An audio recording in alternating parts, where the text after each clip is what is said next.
कहानी की शुरुआत में एक शिप को दिखाते हैं जो साउथ अटलांटिक ओशन की तरफ बढ़ रहा है। उस शिप पर डेविड नाम का एक वेदर ऑफिसर था। वो एक ऐसे आइलैंड की तरफ जा रहे थे जो अटलांटिक ओशन के सबसे निचले हिस्सों में छिपा हुआ था। सरकार ने डेविड को उस आइलैंड के बदलते मौसम का निरीक्षण करने के लिए भेजा था। डाटा कलेक्ट करने और मौसम के अजीब बदलावों को समझने के लिए डेविड को वहां 1 साल तक रुकना था। डेविड को एक कैप्टन द्वारा शिप के माध्यम से उस आइलैंड तक ले जा रहे थे। शिप में 1 साल का खाना और जरूरत का सारा सामान भी था। लंबे सफर के बाद वह आइलैंड तक पहुंच गए। वो लोग आइलैंड पर उतरे, साथ ही अपना जरूरी सामान भी ले लिया। आइलैंड पर एक लाइट हाउस और एक छोटा सा घर था जहां डेविड को रहना था। इससे पहले भी एक वेदर ऑफिसर यहां रहता था, लेकिन अब उसकी ड्यूटी का वक्त खत्म हो चुका था। अब डेविड इस आइलैंड का नया वेदर ऑफिसर बन गया था और पुराना ऑफिसर रॉबर्ट कैप्टन एक्सेल के शिप में घर लौटने वाला था। लेकिन उस घर में जाकर वो लोग हैरान रह गए क्योंकि वहां पर पुराना ऑफिसर नहीं था। रूम के अंदर फर्नीचर बिखरे हुए थे, सब कुछ उल्टा पुल्टा था। अब वो लोग लाइट हाउस की तरफ बढ़ते हैं और वहां एक अजीब नजारा देखते हैं। पूरा लाइट हाउस नुकीले लकड़ों से घिरा हुआ था, जैसे किसी ने जानबूझकर उसे बंद कर दिया हो ताकि कोई भी अंदर ना जा सके।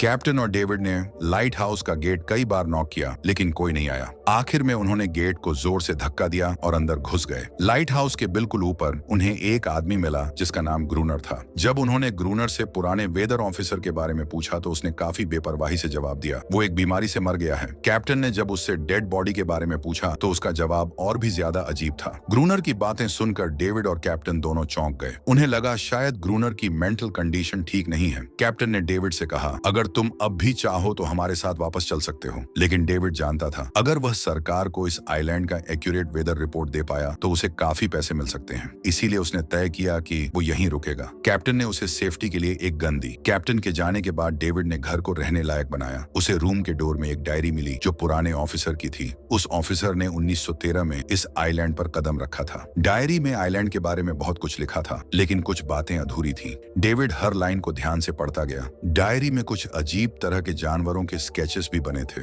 डेविड को समझ नहीं आया उसने ऐसी तस्वीरें क्यों बनाई थी। डायरी के एक पेज पर उसकी वाइफ की फोटो भी लगी थी। डेविड वो डायरी पढ़ते पढ़ते थक गया और उसकी आंख लग गई। अगली सुबह डेविड ने अपना काम शुरू कर दिया, लेकिन समुंदर के पास पहुंचते ही उसने देखा कि चट्टानों के बीच कुछ पत्थर अजीब तरीके से सजाए गए थे और उनके बीच कुछ अजीब पैटर्न में शेल्स भी रखे थे। डेविड ने सोचा शायद ये सब ग्रूनर ने किया हो, इसलिए वो वापस अपने काम में लग गया। काम के दौरान जब उसने दूरबीन से लाइट हाउस की तरफ देखा तो उसे ग्रूनर के साथ एक और इंसान दिखा, लेकिन फिर उसने सोचा शायद उसका वहम है। रात हो चुकी थी और डेविड अपने काम में बिजी था। तभी दरवाजे पर नॉक हुआ। उसने सोचा शायद यह ग्रूनर है। डेविड ने उसका नाम पुकारा, लेकिन कोई जवाब नहीं मिला। डेविड जैसे ही हाथ में लैंप लेकर आगे बढ़ा, उसके कानों में कुछ अजीब सी आवाजें गूंजने लगी। उसने देखा गेट के नीचे से किसी प्राणी का हाथ अंदर आने की कोशिश कर रहा था। वो हाथ किसी इंसान का नहीं था। डेविड बहुत ज्यादा डर गया और छुपने के लिए तुरंत बेसमेंट की तरफ भागा। कुछ देर में वो क्रिएचर घर के अंदर घुस चुकी थी। वो डेविड को ढूंढ रही थी। बेसमेंट की एक छोटी सी क्रैक से उस क्रिएचर की भयानक आंखें डेविड को घूरने लगी। डेविड ने एक छुरी उठाई और जैसे ही वह आंखें उस क्रैक के सामने आई, उसने पूरी ताकत से छुरी घुसा दी। वो क्रिएचर यहाँ से भाग गई, लेकिन वो कभी भी वापस आ सकती थी। डेविड ने बेसमेंट का गेट मजबूती से बंद किया और पूरी रात वहीं जागकर बिताई। अगली सुबह जब डेविड घर से बाहर गया तो उसने रेत पर पैरों के निशान देखे, लेकिन वो किसी इंसान के नहीं थे। वह निशान समुंदर की तरफ जाकर खत्म हो गए थे। डेविड को समझ आ गया था कि ग्रूनर ने लाइट हाउस के चारों ओर नुकीले लकड़े उसी क्रिएचर के लिए लगाए थे और डेविड जान गया यह घर उसके लिए सेफ नहीं है। इसलिए डेविड लाइट हाउस की तरफ दौड़ता है और ग्रूनर को चिल्लाकर कहता है कि गेट खोलो, मुझे अंदर आना है। लेकिन ग्रूनर उसे अंदर नहीं आने देता। डेविड निराश होकर वापस लौटता है, लेकिन उसे अपना घर सुरक्षित बनाना होगा। इसलिए उसने घर की खिड़कियों को लकड़ी से बंद कर दिया और चारों तरफ नुकीले लकड़ों से घेरा बनाया। डेविड ने गेट के बाहर पुराने कागज और किताबें रखी, फिर उन पर तेल छिड़क दिया ताकि क्रिएचर वापस आए तो उसे आग से डरा के भगा सके। घर के अंदर उसे एक पुराना बॉक्स मिला जिसमें एक गन और बहुत सारी बुलेट्स थीं। ये देखकर उसे थोड़ी हिम्मत मिली। डेविड गन लेकर घर के एक कोने में चुपचाप बैठा था। तभी उसे एक अजीब आवाज सुनाई दी। जब डेविड ने खिड़की से बाहर देखा तो उसे पानी में से कई सारी अजीबोगरीब क्रिएचर्स उठती हुई नजर आई और सब उसके घर की तरफ बढ़ रही थी। कुछ देर में वह गेट को तोड़ने की कोशिश करने लगे। डेविड ने तुरंत गोलियां चलानी शुरू की, जिससे कुछ क्रिएचर्स मर गए, लेकिन जो जिंदा बचे थे वो अब घर के अंदर घुसने की कोशिश कर रहे थे। जैसे ही उनकी तादाद बढ़ने लगी, डेविड ने गेट के बाहर रखी पुरानी किताबों को आग लगा दी। आग देखकर वह क्रिएचर्स वापस समुद्र में लौट गए, लेकिन वह आग घर में भी लग चुकी थी क्योंकि पूरा घर घर लकड़ी का बना था। डेविड तुरंत एक चादर लपेटकर गेट को तोड़कर बाहर निकला और लाइट हाउस के पास एक बड़े पत्थर के पीछे छुप गया। उसका दायां हाथ बुरी तरह जल चुका था। उसी वक्त बारिश शुरू हो गई जिससे आग बुझने लगी, लेकिन बारिश के बाद भी डेविड का घर जलकर लगभग राख हो चुका था। डेविड को जिंदा रहना है तो उसे लाइट हाउस में जगह लेनी होगी। उसने अपनी राइफल उठाई और लाइट हाउस के पास के पत्थरों के बीच छुप गया। ग्रूनर पानी भरने के लिए लाइट हाउस से बाहर निकला तो डेविड उसके पीछे जाकर उसे गन पॉइंट पर ले लिया, लेकिन अचानक से एक क्रिएचर जो ग्रूनर के पास था उसने हमला कर दिया। वो क्रिएचर ग्रूनर का रक्षक था। ग्रूनर ने डेविड को रोका और कहा, यह मेरा पालतू है। तब डेविड ने एक शर्त रखी कि जिंदा रहना है तो लाइट हाउस में मुझे रखना होगा। उसके पास 1 साल के लिए काफी गन पाउडर और खाना था कि दोनों बच सके। ग्रूनर ने उसकी शर्त मान ली। शाम होने से पहले दोनों बचा हुआ खाना लेकर लाइट हाउस लौट आए। अगली सुबह वो क्रिएचर डेविड का हाथ चाट रहा था, जबकि डेविड गहरी नींद में था। कुछ देर में उसका हाथ काफी ठीक हो गया था। यह सब डेविड के लिए एक शौक था। लाइट हाउस के टॉप पर डेविड ने देखा ग्रूनर उन बुलेट्स को काउंट कर रहा था जो उन्हें गन से मिली थी और वो क्रिएचर ग्रूनर की मदद कर रहा था। डेविड अब ग्रूनर से उसके बारे में और जानना चाहता था और यह सब दुनिया के सामने लाना चाहता था, लेकिन ग्रूनर को यह सब नहीं चाहिए था। वह इस आइलैंड से कहीं नहीं जाना चाहता था। डेविड उससे पूछता है कि यह फीमेल क्रिएचर तुम्हारी पालतू कैसे बनी? ग्रूनर कहता है, मैंने इसकी जान बचाई थी, वह गलती से अपने फिशिंग नेट में फंस गई थी। तब वो क्रिएचर छोटी थी और उस दिन के बाद से ग्रूनर के साथ ही रह गई। ग्रूनर एक गुस्से वाला इंसान था और उसने कभी भी उस क्रिएचर के साथ इंसानियत से बिहेव नहीं किया। उसके साथ रेगुलर फिजिकल रिलेशन रखता था। एक बार उस क्रिएचर ने ग्रूनर पर हमला भी किया और ग्रूनर ने उसे एक ऐसी सजा दी जिसके बाद वह क्रिएचर अपने आप को ग्रूनर की नौकरानी समझने लगी और शायद इसी वजह से हर रात वह क्रिएचर्स उसे वापस ले जाने के लिए समंदर से बाहर आते हैं। खैर, डेविड अब यहाँ नहीं रहना चाहता। वो किसी आने वाले शिप को सिग्नल भेजकर ये जगह छोड़ना चाहता है, लेकिन ग्रूनर कहता है कि कोई भी शिप इस आइलैंड तक नहीं आती।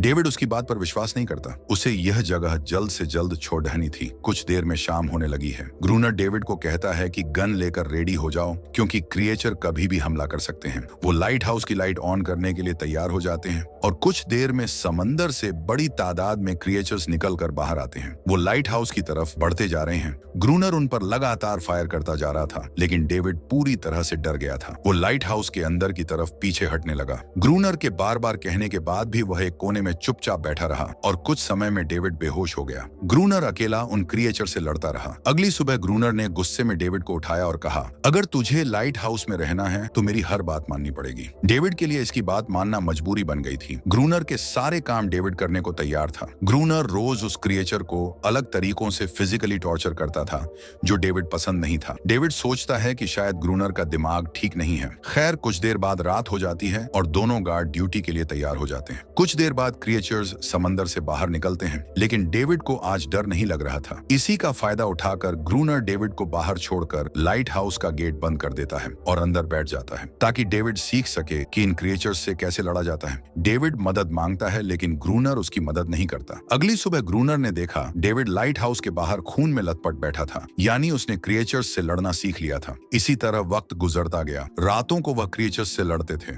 दिन में डेविड लाइट हाउस के काम संभालता था। डेविड के लिए आइलैंड बंद घर जैसा हो गया था। समय के साथ साथ डेविड का उस फीमेल क्रिएचर के साथ दोस्ती बन गई थी। डेविड को उसके लिए बुरा लगने लगा था। डेविड ने उस क्रिएचर को एनेरियस नाम भी दिया। एक दिन उन्होंने देखा कि क्रिएचर्स के अटैक्स कम हो रहे हैं। डेविड सोचता है शायद सर्दियों में वह कहीं और चले जाते हैं, लेकिन ग्रूनर ने कहा कि वो फिर से अटैक करेंगे। ऐसे ही कुछ दिन और गुजर जाते हैं। एक रात डिनर के बाद ग्रूनर और डेविड ने वक्त काटने के लिए चेस खेलना शुरू किया और वह दोनों खेल में इतने उलझ गए कि लाइट हाउस की लाइट्स ऑन करना भूल गए। अंधेरे का फायदा उठाकर क्रिएचर्स ने उन पर अटैक कर दिया। डेविड ने देखा कि उनकी तादाद बहुत ज्यादा है और 2 लोग मिलकर भी ज्यादा देर तक उनसे नहीं लड़ सकते और उनके पास जो बुलेट्स थी वो भी ऑलमोस्ट खत्म हो चुकी थी। वह बचते हुए लाइट हाउस के टॉप तक पहुंच गए, लेकिन इस बीच ग्रूनर के पैर में गहरी चोट लग गई। वह क्रिएचर्स लाइट हाउस में घुसने की कोशिश कर रहे थे। डेविड और ग्रूनर को कहीं से भी बचने का रास्ता नजर नहीं आ रहा था, लेकिन कुछ देर में सुबह हो गई थी और वह क्रिएचर्स लाइट हाउस छोड़कर समुद्र में वापस चले जाते हैं। एनेरियस ग्रूनर के जख्म को ठीक करने की कोशिश करती है। डेविड समझ गया कि क्रिएचर्स के साथ यह लड़ाई जीत नहीं सकते और उनके पास अब खाना भी बहुत कम है। अगले दिन डेविड लाइट हाउस के बाहर इधर उधर घूम रहा था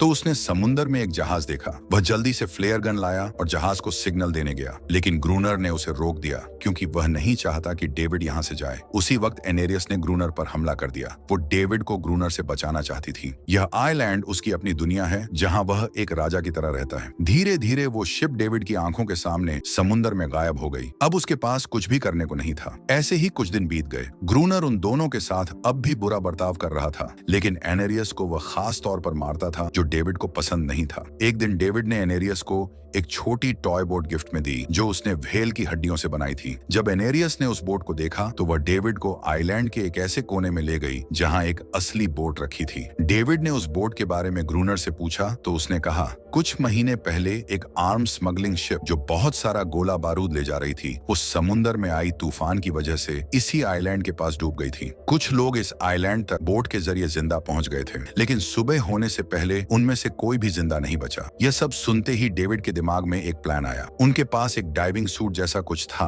अगर उनमें से कोई उस सूट को पहनकर समुद्र के उस हिस्से में डाइव करे तो हो सकता है उन्हें कोई बुलेट्स या डायनामाइट मिल जाए, जिससे उन मॉन्स्टर्स से लड़ना आसान हो जाए। ग्रूनर ने इस बात से मना कर दिया। वो उस समुद्र के पास भी नहीं जाना चाहता था, लेकिन डेविड यह काम करने को तैयार था। ऐसे ही कुछ दिन गुजर गए। डेविड और एनेरियस के बीच एक गहरा कनेक्शन बनने लगा। डेविड उसे पसंद करने लगा था। यह सब ग्रूनर ने चुपके से देख लिया और पहली बार उसके मन में ख्याल आया कि उसे डेविड की मदद करनी चाहिए। इसके बाद दोनों उस जगह पहुंच गए। डेविड ने डाइविंग सूट पहना और समुद्र के नीचे उतर गया। शिप पूरी तरह तबाह हो चुकी थी, लेकिन उन्हें कुछ डायनामाइट के बॉक्सेस मिल गए। तभी डेविड के सामने क्रिएचर आ गया, जिससे वो घबरा कर गिर गया। डाइविंग सूट इतना भारी था कि वो हिल नहीं पा रहा था। वो ग्रूनर को ऊपर सिग्नल भी नहीं भेज पाया। ग्रूनर को लगा कि शायद वो क्रिएचर्स डेविड को मार चुके हैं। डेविड ने पानी के नीचे प्रेशर बनाया और अपना डाइविंग सूट वहीं छोड़ दिया। वह सरफेस तक तैर कर आ गया। इसके बाद उन्होंने लाइट हाउस के आसपास 2 लेयर्स में डायनामाइट बिछा दिया ताकि हमला हो तो वह मॉन्स्टर्स को एक ही बार में खत्म कर सकें। कुछ महीने बीत गए और बर्फ गिरने लगी। क्रिएचर्स के अटैक बंद हो चुके थे। ग्रूनर को लगा कि एनेरियस ने उन मॉन्स्टर्स को डायनामाइट वाले प्लान के बारे में बता दिया है, इसीलिए अब वह अटैक नहीं कर रहे। ग्रूनर गुस्से से पागल हो गया और एनेरियस को पीटना शुरू कर दिया। डेविड ने उसे रोक लिया और दोनों ने लाइट हाउस का मेन गेट खुला छोड़ने का प्लान बनाया। कुछ ही देर में वो क्रिएचर्स समुद्र से बाहर निकलने लगे। वो सीधे मेन गेट की तरफ बढ़े और अंदर घुसते ही डेविड पर हमला कर दिया। डेविड भी उन मॉन्स्टर्स से टकराता है। जैसे ही वह क्रिएचर्स लाइट हाउस के पास पहुंचते हैं, ग्रूनर डायनामाइट का लीवर दबा देता है, लेकिन ब्लास्ट नहीं होता। डेविड ने उसका कनेक्शन खोल दिया था और उसे दोबारा जोड़ना भूल गया था। डेविड तुरंत ऊपर भागता है और डायनामाइट का वायर जोड़ना शुरू करता है। तब तक वह क्रिएचर लाइट हाउस पर चढ़ने की कोशिश कर रहे होते हैं, जिन्हें ग्रूनर रोकने की कोशिश कर रहा होता है। जैसे ही कनेक्शन पूरा होता है, डेविड पहला लेयर उड़ा देता है। कई क्रिएचर्स ब्लास्ट में खत्म हो जाते हैं, लेकिन अभी भी काफी मॉन्स्टर्स लाइट हाउस पर हमला करने के लिए रेडी होते हैं। इस वजह से ग्रूनर दूसरा लेयर भी ब्लास्ट कर देता है और दोनों इस भयानक धमाके में बेहोश हो जाते हैं। अगली सुबह जब दोनों होश में आए तो एनेरियस वहां नहीं थी। मरे हुए क्रिएचर्स चारों तरफ बिखरे पड़े थे। ग्रूनर उन सबको मार रहा था जो जिंदा थे। डेविड की नजर उनमें से एक के गले में लटके एक नेकलेस पर पड़ती है और डेविड को अपनी सबसे बड़ी गलती का एहसास होता है। जिन क्रिएचर्स को वह अब तक वायलेंट समझते आए थे, वह भी इंसानों की तरह सिविलाइज्ड थे, सिर्फ बोल नहीं सकते थे। शायद उनका लाइट हाउस पर हमला करना किसी वजह से था, लेकिन ग्रूनर के लिए ये सब बेकार बातें थी। उसके लिए वो इस आइलैंड का किंग था और हर किसी को उसका हुक्म मानना पड़ता था। उस दिन के बाद वो क्रिएचर्स वैसे अटैक नहीं कर पाए, लेकिन हर दिन समुद्र के किनारे से रोती हुई आवाज आती थी। डेविड को नहीं पता था कि उन्होंने कितना बड़ा नुकसान कर दिया था। अगले दिन डेविड ने समुद्र में क्रिएचर्स के छोटे बच्चों को देखा जिन्होंने अपने परिवार खो दिए थे। डेविड ने पत्थरों का एक गोल सर्कल बनाया और उसके बीच में वो छोटी टॉय बोट रख दी ताकि एनेरियस वापस लौट आए, लेकिन एनेरियस कभी वापस नहीं आई। सुबह डेविड ने देखा ग्रूनर बेहोश पड़ा था। उसके आसपास कुछ पुरानी चीजें रखी थी। उनमें एक पुरानी तस्वीर थी। जैसे ही डेविड ने उस तस्वीर को देखा, वो हैरान रह गया। उसने पहले दिन जो फोटो डायरी में देखी थी वो कोई और नहीं,